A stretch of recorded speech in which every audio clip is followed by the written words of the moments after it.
Dur bana cevap ver. Men hemişe size bağlı. Uloz diyen hem adam oğlu, küçel diyen hem adam oğlu.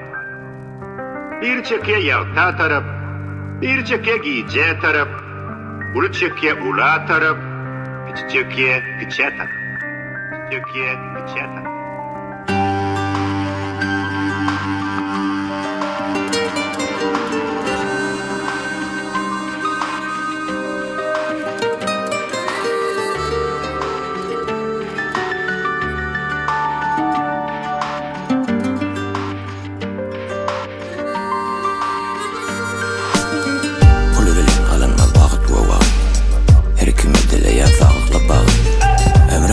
Geçirme gerek değil tağıt.